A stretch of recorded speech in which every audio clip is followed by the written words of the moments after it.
अब यहाँ देखेंगे कुछ basic theory.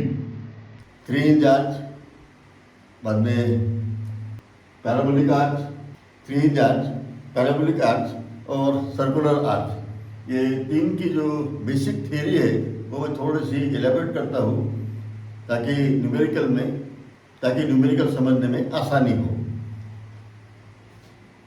3 inch arch already मैं एक्सप्लेन कर चुका हूँ थोड़ा। 3 इंच आर्च यानी 3 हिंजेस रहेगी, 2 सपोर्ट पर, एक बीच में कहीं। अब बीच में जो हिंज रहता है, ये एक हिंज, दूसरा और तीसरा। ये बीच वाला जो हिंज है ये नॉर्मली क्राउन पे रहता है। क्राउन यानी टॉप एज।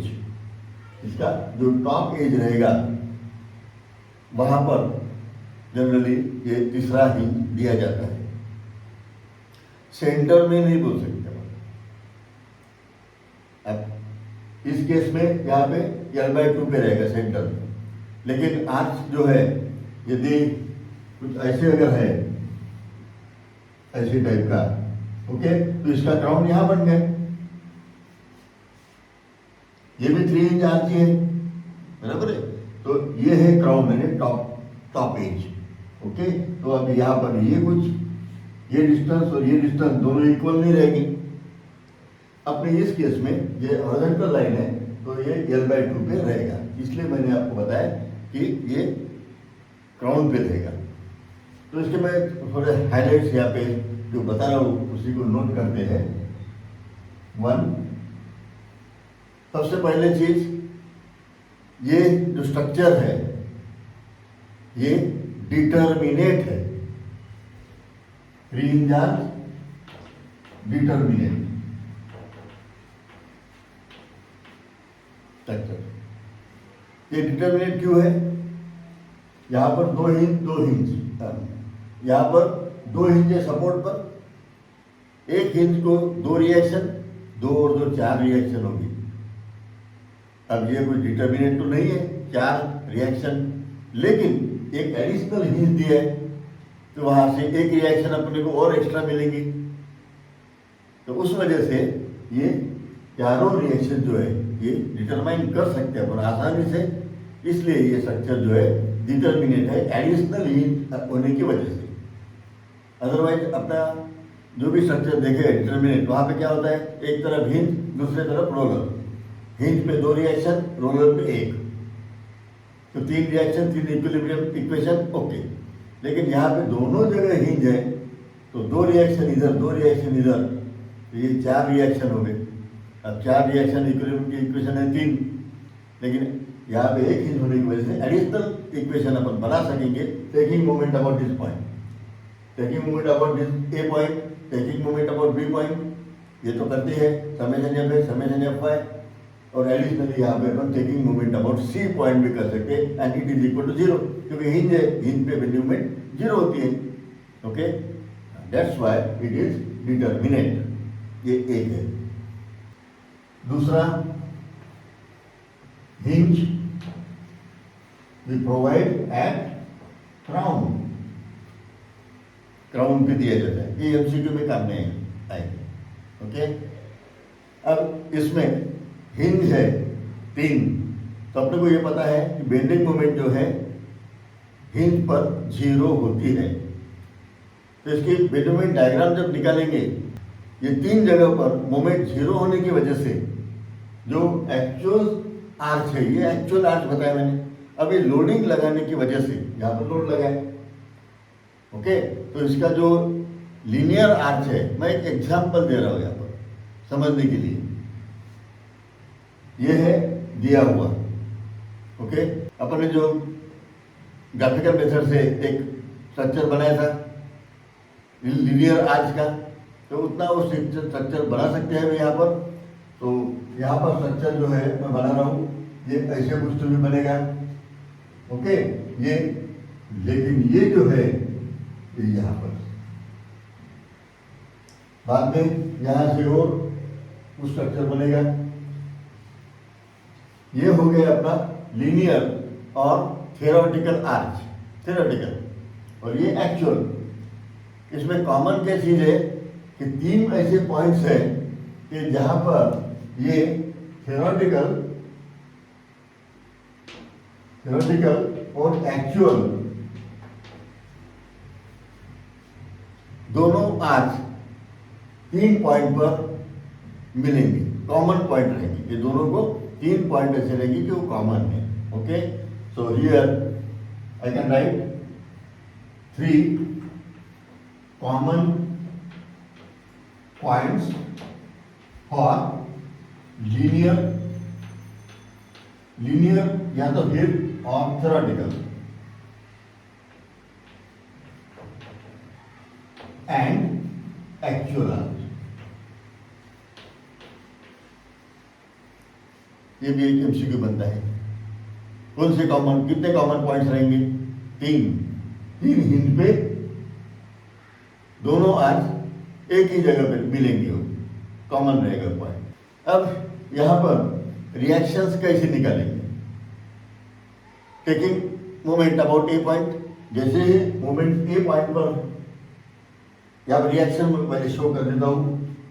एक ये वर्टिकल रिएक्शन, उसको बोलेंगे वी ए। यहाँ पर वर्टिकल रिएक्शन, उसको बोलेंगे वी बी। ये हो गए। उसके बाद यहाँ पे हॉरिजॉन्टल हिंज है तो 2 रहना चाहिए, हॉरिजॉन्टल के लिए एच और H A, and here there is H B. ये हो गए 4 रिएक्शन। अभी taking moment about A point अगर करता हूं मैं, तो ये दोनों रिएक्शन एक ही पॉइंट में से जा रहे हैं, वो इक्वेशन में नहीं आएंगे। वैसे सिमिलरली ये हॉरिजॉन्टल फोर्स जो है दूसरा एच बी, वो भी इसी पॉइंट में से जा रहा है, वो भी नहीं आएगा पिक्चर में, तो सिर्फ वी बी अननोन रहेगा। तो taking moment about A point अगर करते हैं तो अपने को वी बी मिल जाएगा। Taking moment about B point करते हैं तो वी ए मिल जाएगा, या तो समेशन एफ वाई लगा दो, उससे भी मिलेगा। तो V A and V B ये दोनों अपनी जो रेगुलर प्रोसेस है उससे मिल जाएंगे। ओके, वो कैलकुलेट कर दिए अपन ने। अब बचे क्या है? H A and H B. उसके लिए क्या करना पड़ेगा? कुछ नहीं, ये आज की फ्री बॉडी डायग्राम इधर निकाल लो। यहाँ पर एक फोर्स बी ए, ये ए पॉइंट है, यहाँ पर सी पॉइंट है हिंज, और दूसरा ये एच ए। उसमें से बी ए तो अपने को पता चल गया है, बराबर है। अगर मैं यहाँ पे करता हूँ इक्वेशन यूज करता हूँ, M C is equal to 0, means moment about C point is equal to 0। अब सी पॉइंट पे मोमेंट अगर लेंगे, ये डिस्टेंस अपने को पता है और ये भी डिस्टेंस पता है, बराबर है, डिस्टेंसेस पता है। तो V A into this distance, H A into this distance, तो वी ए की वैल्यू पता है, बराबर है, ये एच ए निकल जाएगा। वैसे ही एच बी अगर निकालना है तो इधर का पार्ट ले सकते हैं अपन। अब वी बी अपने को पता है और एच ए निकालना है। Taking moment about C point and we consider right side consider की, तो यहाँ पे वी बी पता है, एच ए अननोन है। ये पॉइंट पर मोमेंट लेंगे तो वी ए मोमेंट देगा, एच ए देगा, एंड इक्वल टू 0। कुछ एक्सटर्नल लोड है तो उसको भी काउंट कर लेंगे, लेकिन एक्सटर्नल लोड यदि है तो उसकी वैल्यू पता है, उसका डिस्टेंस भी पता है, बराबर है, सब वैल्यूज नोन है, एक ही अननोन रहेगा, तो ये एच भी निकल जाएगा, बराबर है।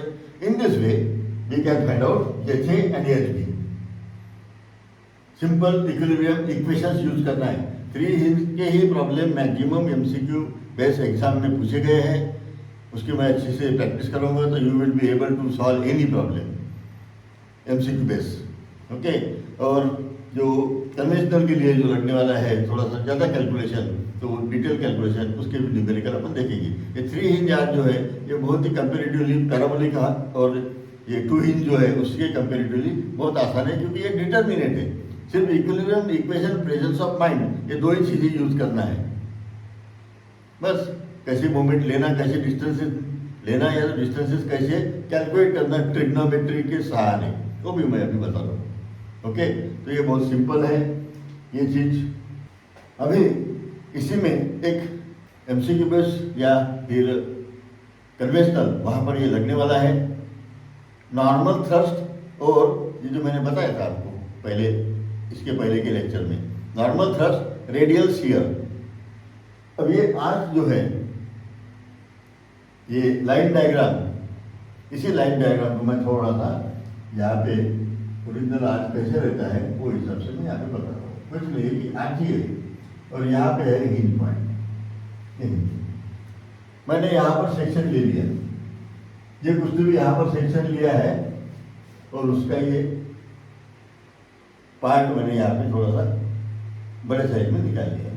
ओके, अभी इस पर वर्टिकल फोर्स, हॉरिजॉन्टल फोर्स ये निकालना अपने लिए बहुत आसान है, तो कैसे निकालना बाद में देख लेंगे न्यूमेरिकल के टाइम। लेकिन वर्टिकल फोर्स और हॉरिजॉन्टल भी ये निकाल लिए, ऐसे निकाल लिए, है ना, तो वैसे शियर फोर्स निकाल सकते हैं अपन कहीं का भी, हाँ। तो इसलिए हॉरिजॉन्टल फोर्स और वर्टिकल फोर्स अपने पास में अवेलेबल है। तो ये मैं अभी यहाँ पे शो करता हूँ, ये है वर्टिकल फोर्स भी और दूसरा ये रहेगा हॉरिजॉन्टल फोर्स। ये जो है ये प्लेन को परपेंडिकुलर नहीं है, ये जो प्लेन है ये तिरछा है, ऐसा इंक्लाइन है, इसको नॉर्मल बताया ना मैंने, नॉर्मल, तो नॉर्मल थ्रस्ट, नॉर्मल है परपेंडिकुलर। तो अभी यहाँ पर मुझे ये बताना होगा इस प्लेन को, ये जो प्लेन है ये प्लेन, ओके, इस प्लेन को परपेंडिकुलर डायरेक्शन में एग्जैक्टली ये रहेगा नॉर्मल थ्रस्ट, नॉर्मल थ्रस्ट, और यहां पर शियर जो है ये इस तरह रहेगा, ये है यफ। यफ जो है, यफ को क्या बोला जाता है? F is radial shear, radial shear F, और यन ये है अपना नॉर्मल थ्रस्ट, नॉर्मल थ्रस्ट। अगर अपने पास ये एंगल अवेलेबल है थीटा, ओके, अब यहां पर देखिए ये जो जोड़ी दिख रही है एच और वी ये परपेंडिकुलर है, वैसे एन और एफ दोनों भी परपेंडिकुलर है, तो मैं ये थीटा मार्क कर रहा हूं। अगर ये थीटा है यहां पर तो ये भी श्योरली थीटा ही रहेगा, दोनों थीटा ही रहेंगे, ओके, क्योंकि ये एक में को परपेंडिकुलर है वी और एच, वैसे एफ और एन ये दोनों भी एक में को परपेंडिकुलर है, दोनों परपेंडिकुलर होने की वजह से ये दोनों एंगल सेम रहेगा। अब यदि अपने को वी और एच पता है तो रेडियल शियर और नॉर्मल थ्रस्ट ये कितना है ये अपन आराम से निकाल सकते हैं। देखिए मेथड ऑफ रिजर्वेशन ये सिंपल, मैं यहाँ पे अभी यफ निकाल के बताता हूँ, यफ इज रेडियल शियर। तो क्या करना होगा? I have to resolve forces along this axis, इस एक्सिस पे रिजॉल्व करेंगे, सिंपल है। ये एंगल थीटा यहाँ से गिना है, इसलिए क्या होगा यहाँ पर v cos of theta, v cos of theta, ये y डायरेक्शन में मैं रिजॉल्व कर रहा हूं, तो इसका कंपोनेंट इधर y डायरेक्शन में, वैसे ही यस का कंपोनेंट y डायरेक्शन में लेना पड़ेगा, बराबर है।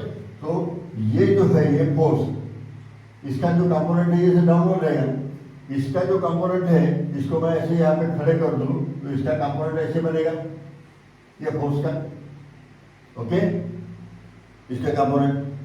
So here it is minus, क्योंकि ये डाउनवर्ड है ये अपवर्ड है, तो डाउनवर्ड यदि मैंने पॉजिटिव कर लिया तो अपवर्ड नेगेटिव करना पड़ेगा, या तो वाइस वर्सा, अपने को डिफरेंस निकालना है, okay.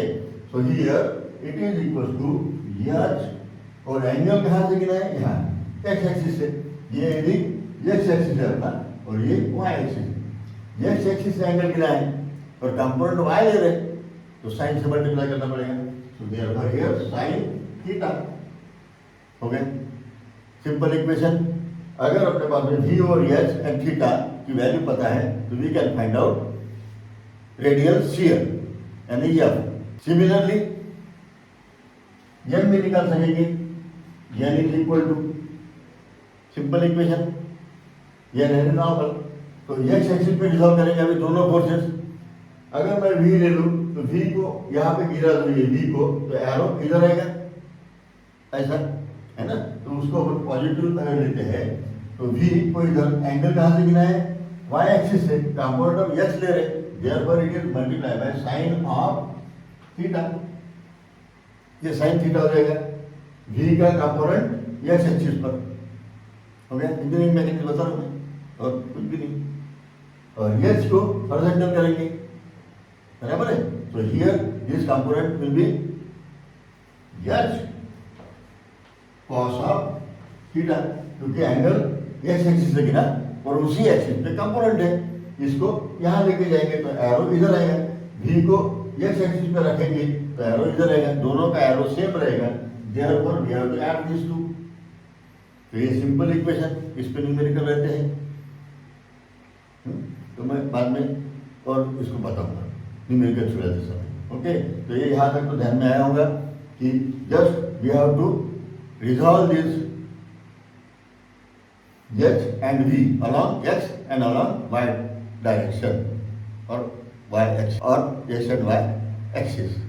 Okay, so these are basic concept we need for solving MCQ और कन्वेंशनल भी और MCQ दोनों भी जगह पे ये बेसिक कंसेप्ट है, तो ये अपने को याद रखना होगा या समझ लेना होगा। Okay, now we move for next arch.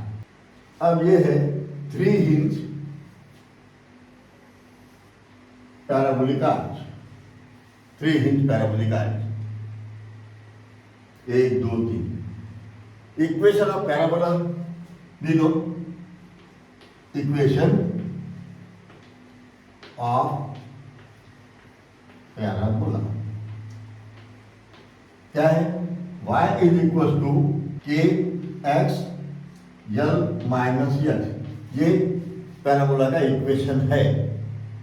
Okay, जैसे कि वैसे याद रखना है अपने को, नहीं तो फिर मैथमेटिक्स देखना पड़ेगा। ओके, ये पैराबोला की इक्वेशन वेयर के इज कांस्टेंट। कांस्टेंट की वैल्यू हर बार निकालना होता है कुछ कंडीशंस लगा के। तो यहाँ पे क्या कंडीशन लगा सकते हैं अपन देखते हैं अभी। यहाँ पर ये जो हाइट है, I say it is R. Why R? Rise है करके R। और ये जो डिस्टेंस है ये L/2 और टोटल लेंथ जो है ये L, ये टोटल लेंथ है, ये सेंटर है। ओके, अभी कुछ ऐसा पॉइंट्स, यानी अपने क्या है कि बेंडिंग मोमेंट निकालना पड़ता है। यहाँ पर कोई अगर लोड दिया है तो वहाँ पे बेंडिंग मोमेंट निकालना पड़ेगा। अगर बेंडिंग मोमेंट निकालना है तो रिएक्शंस पता होना, रिएक्शंस के लिए डिस्टेंस चाहिए। तो ये जो है डिस्टेंस हाइट, ये y और ये हॉरिजॉन्टल डिस्टेंस जो होता है that is suppose to be x। ये हो गए y और x, ये डिस्टेंस। अब ये कैसे निकालेंगे, ये इक्वेशन से कितना x, कितने x पर राइज कितना रहेगा यानी y। अगर x पता है या x अपने को चूज करना है कहाँ पर मूवमेंट लेना है, तो अपने x चूज कर लिया, x की वैल्यू यहाँ पे डाल दो, we will get value of y subjected to k should be known. k पता रहना चाहिए, तो k की वैल्यू कैसे निकालेंगे, कंडीशन लगा देंगे, सिंपल। अभी आप देखिए, when x is equal to L/2, x is equal to L/2, यानी यहां से मैं यहां पे चले गए, तो ये जो वर्टिकल डिस्टेंस है वो कितना है, y is equal to r, right. Just we put value here, y की वैल्यू हो जाएगी r, k अननोन है, x की वैल्यू हो जाएगी L/2। Okay, in the bracket L minus x, minus x, therefore it is L/2, x की वैल्यू ये हो जाएगा L/2। यहाँ पे आंसर आएगा और ये भी L/2 है, L/2 into L/2 L square by 4, therefore we can find out value of K. लिख सकते हैं अपन, it is equals to 4R by L square. Simple है ना? यहाँ पे क्या आंसर आएगा वैसे भी K L स्क्वेयर बाय 4, ये 4 से मल्टीप्लाई R करेंगे 4R और L स्क्वेयर नीचे चले जाएगा डिनोमिनेटर में. ओके, तो this is value of K. अब K की वैल्यू यहाँ पे पुट कर दो, so we will get the equation for parabola is 4R by L square x and L minus x. This is the equation that we need. आप इसको note कर दीजिए, ये इक्वेशन लगेगा अपने को, क्योंकि ये इतना सब करने का काम नहीं रहना चाहिए न्यूमेरिकल सुलझाते समय, तो ये इक्वेशन आपको नोट करना होगा. ओके, सो इसके सहारे x की वैल्यू जस्ट पुट कर दो तो y की वैल्यू मिल जाएगी. L तो पता ही रहेगा, लेंथ कितनी है, स्पैन कितना है. ओके, तो इसका यूज y निकालने के लिए, क्योंकि मोमेंट लेना है, अगर इस पॉइंट पे मोमेंट लेना है तो इधर के फोर्सेस लेना पड़ेगा, v लेंगे तो x से मल्टीप्लाई करना पड़ेगा. लेकिन जब h लेना है, ये h, तो इस पॉइंट से ये परपेंडिकुलर डिस्टेंस कितना रहेगा y, है ना? तो यहाँ पे इक्वेशन क्या बनेगा अपना, h इंटू y. तो y पता रहना चाहिए, तो y इस इक्वेशन से निकाल के वहाँ पे पुट करना होगा. न्यूमेरिकल में ये समझ में आ जाएगा. ओके, तो basic equation this one is important for solving problem on parabolic arch. Okay, parabolic arch में एक खासियत है, अगर ये arch through out span UDL अगर रखा गया, उसमें यूडीएल है, तो यूडीएल की बेंडिंग डायग्राम कैसी बनती है सिंपली सपोर्टेड में, पैराबोलिक है. ओके, और दूसरी एक कंडीशन है कि ये यहाँ पे 0, यहाँ पे 0, यहाँ पे 0, तीन जगह तो वैल्यू बेंडिंग की 0 रहना चाहिए.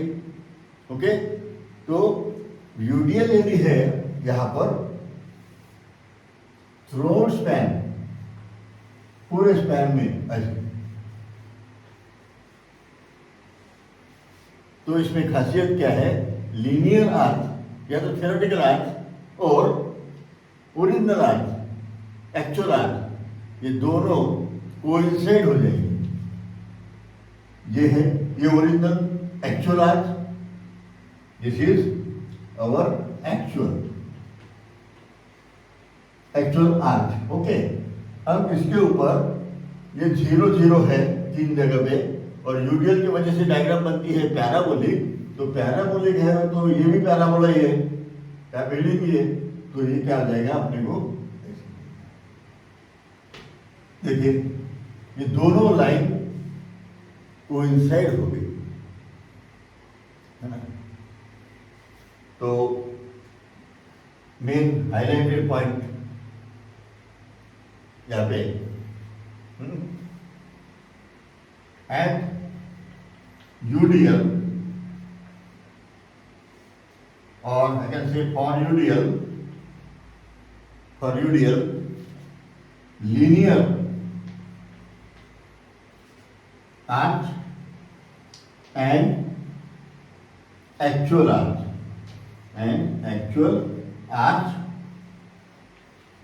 coincide. अब यदि ये कोइंसाइड हो गए बेंडिंग डायग्राम, अपन ने देखा है प्रीवियस पीरियड में कि लीनियर आर्च और ओरिजिनल आर्च, ये दोनों के जो बीच में इंटरसेप्ट बनता है, that is our bending moment. ये देखा है, ये ऐसे कल देखा था, प्रीवियस पीरियड में देखा था अपन ने, ये आर्च मैंने ऐसा बताया था आपको. ओके, और ये ओरिजिनल बाद में ऐसी डायग्राम बनी थी अपनी. और यहां पर जो ये इंटरसेप्ट है, ये these are bending moment. Linear, ये है अपना लीनियर, और ये है actual. So intercept between linear and actual arcs is nothing but bending moment. तो यहाँ पर अगर यूडियल है, दोनों आर्क theoretical और actual, this is actual and here this is theoretical. दोनों कोइंसाइड हो गए, इसका मतलब bending moment throughout arcs becomes zero. Then for UDL के लिए ओवर एंटायर स्पैन, बीच में नहीं, हाफ यूडियल नहीं, पूरा bending moment is equal to 0. फिर फोर्स कौन से रहेंगे? Only compression, only pure compression. This is important. यहाँ पर बेंडिंग मोमेंट 0 और क्या रहेगा उसमें subjected to only pure compression.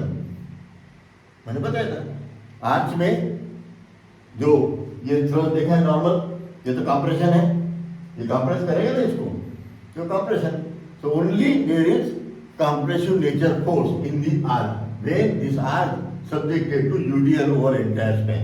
अगर एंटायर स्पैन पे यूडियल है तो आर्च में सिर्फ कंप्रेशन रहेगा, प्योर कंप्रेशन, और बेंडिंग मोमेंट 0 रहेगा. So these points are important from MCQ point of view.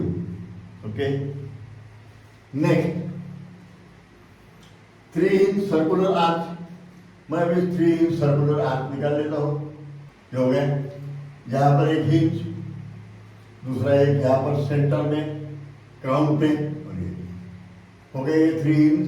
और ये सर्कुलर आर्च है, और ये जो है हॉरिजॉन्टल लाइन मैं एक ज्वाइन कर लेता हूं यहाँ पर. ये है सर्कुलर आर्च. इसमें अपने को जो डिस्टेंस चाहिए, जैसे एक्स वाई, ये कैसे निकालना होगा, ये सिर्फ ट्रिग्नोमेट्री से बन जाएगा. उसके लिए मैं यहाँ पे कैसे कैलकुलेशन ट्रिग्नोमेट्री यूज करना है ये अपन यहाँ पे देखते हैं, न्यूमेरिकल के टाइम में और देखेंगे. लेकिन ये थोड़ी सी कंसेप्ट जो है, एक माहौल तैयार हो जाना चाहिए आज के बारे में. तो ये लेक्चर में मैंने थोड़ा सा थ्योरेटिकल क्वेश्चन यहाँ पे कवर किया है. And MCQ point of view this is important. अब ये हो गया, आज का कुछ क्षेत्र यहाँ वगैरह रहेगा, बराबर है. So here I am going to join this line like this.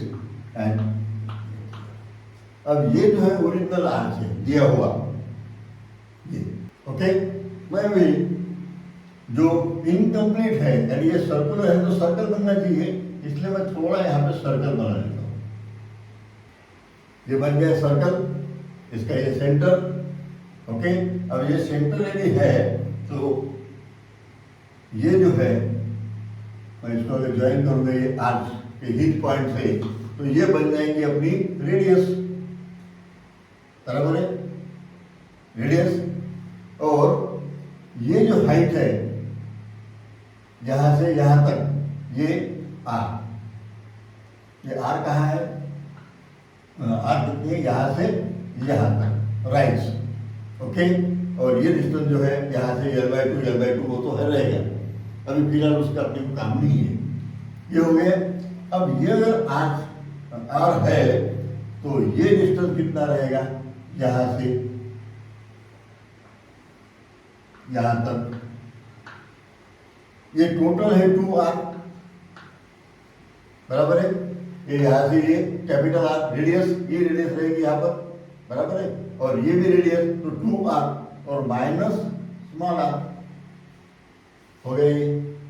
और ये स्पैन जो है, ये स्पैन मैं यहाँ से इधर बताता हूँ, L/2 ये, और दूसरा यहाँ से ऐसा ये रहेगा L/2. ये है अपना स्पैन. हो गया. अब मुझे कुछ डिस्टेंस यहाँ पे मूवमेंट लेना है, यहाँ इस पॉइंट पर. तो इस पॉइंट पे अगर मूवमेंट लेना है तो मेरे को ये पॉइंट, ये जो पॉइंट है, तो इसका ये डिस्टेंस पता रहना आवश्यक है, हाइट.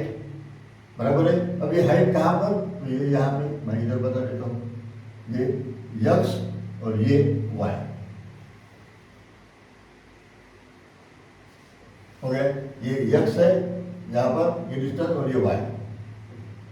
अभी इसके ट्रिग्नोमेट्री यानी x और y निकालना है अपना अल्टीमेट एम, तो मैं थोड़ी सी ट्रिग्नोमेट्री यूज होना चाहिए, इसलिए मैं इसको यहाँ पे ज्वाइन कर देता हूँ इस पॉइंट को।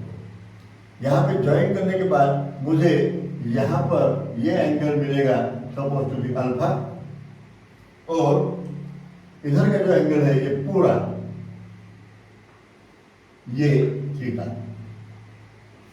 हो गया। ये रहेगी रेडियस आर। ओके, यहाँ पे एक कॉमन इक्वेशन बनता है, प्रॉपर्टी ऑफ सर्कल। अगर ये कॉर्ड है, एक कॉर्ड ये वाली और ये दूसरी, इसमें एक रिलेशनशिप है दो कॉर्ड में, क्या है वो,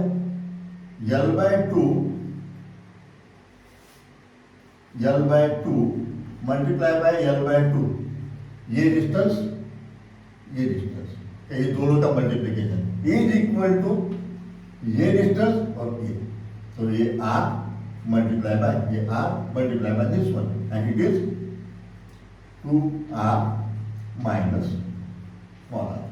ये एक रिलेशनशिप 10th क्लास में, 9th क्लास में, 8th क्लास में हुई है। ये कॉर्ड का ये प्रॉपर्टी ऑफ सर्कल है, बराबर है।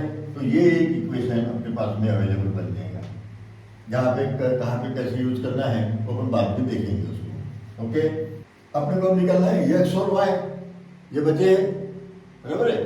ये इक्वेशन से बेसिकली अपन क्या निकालते हैं, ये r, क्योंकि ये डेटा ऐसे दिया रहेगा, सर्कुलर आर्च है और ये राइज है, ये स्पैन है, ये दिया रहेगा, लेकिन ओरिजिनल आर्च पता नहीं रहेगा, ओरिजिनल ये रेडियस कितनी है ये पता नहीं रहेगी। तो ये इक्वेशन के सहारे अपन ये r निकाल सकेंगे, और r निकालने के बाद फिर x और y निकाल सकेंगे, क्योंकि ये r जो है ये दोनों के लिए कॉमन है, यहाँ पर x और y के लिए, तो r निकालना आवश्यक है। इसलिए फिर पहले इस इक्वेशन से r निकाल लेंगे, और r निकालने के बाद में x और y, सिर्फ सिंपल ट्रिग्नोमेट्री यूज करना है।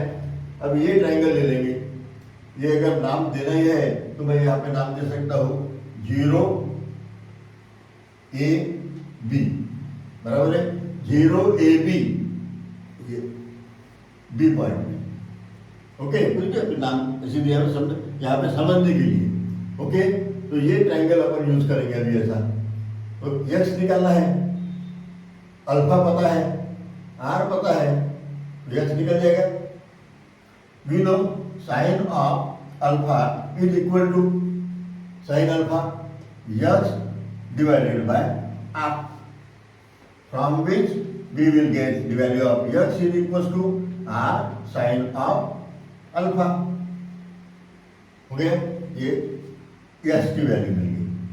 सिमिलरली y की वैल्यू निकालना है अभी, ये बराबर है। अब y निकालने के लिए क्या करना पड़ेगा अपने को, अभी दो ट्राइंगल्स कंसीडर करना पड़ेगा ये y के लिए। ये एक ट्राइंगल, ये एक ट्राइंगल। ओके, ये ट्राइंगल में ये हाइट अपने को मिल जाएगी, ये पूरी यहां से यहां तक, बराबर है। तो हियर y के लिए पहले ये हाइट निकाल लेंगे, r पता है, अल्फा पता है, साइन के लिए अपन ने अभी यूज कर दिया है, अभी कॉस लगाएंगे तो ये हाइट मिल जाएगी इतनी। ओके, तो here it is equal to r cos of alpha, r cos of alpha. ये कैसे आई, cos of alpha adjacent side OB divided by hypotenuse r। okay, so OB is equals to r cos of alpha, same value आ रही है।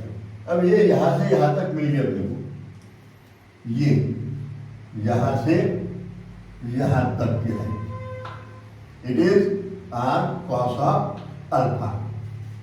हो गया। अब second triangle ये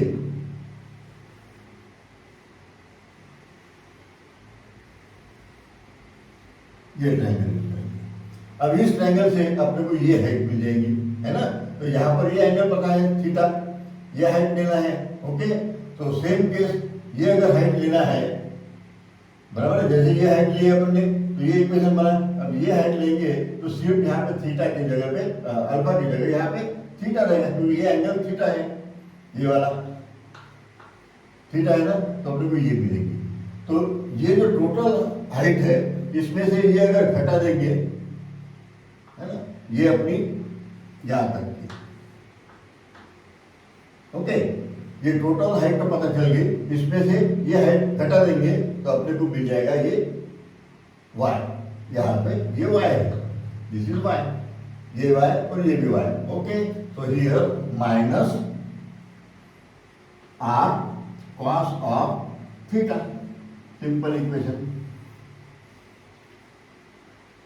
हो गया। तो अब ये जो चीजें हैं मैंने बताई, तो आप इसको पॉज करके आप इसको नोट कीजिए, दिस इज इम्पोर्टेंट। ओके।